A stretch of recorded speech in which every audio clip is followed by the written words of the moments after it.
सभी के प्रणाम करतनी। आज जने गीत गावतनी।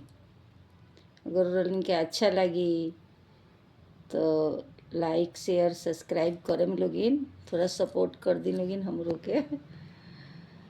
मैं कोई गायिका नहीं हूँ, पर घर में ही जैसे शुरू से हम लोग गाते हैं, शादी ब्याह में वही गीत गा रही हूँ। हाथवा के काडले ले घूमी ले बरुआ के बाबा, घूमी ले बरुआ के बाबा। ए दादी से पूछी ले, ए दादी से पूछी ले, बरुआ के करब जनेउआ, अपना बाबू के करब जनेउआ। के करा के नेवती नुहे, के करा के नेवती नुहे।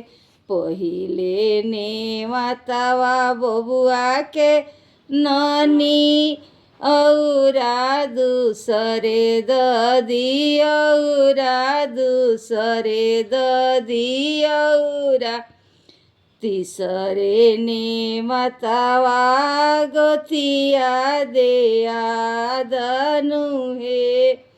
तीसरे नेवतवा गोतिया देया दनुहे। चौथे नेवतवा बबुआ के फुआ, फूफा त फुआ के लेके आई बिहे। चौथे नेवतवा बबुआ के फूफा त फुआ के लेके आई बिहे। पचवे नेवतवा पंचलोक त जगावा सोहावन लगी है।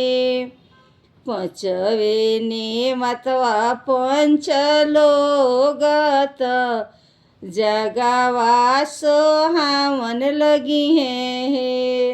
हाथवा के काट लेके घूमी ले बरुआ के पापा, घूमी ले बरुआ के चाचा है।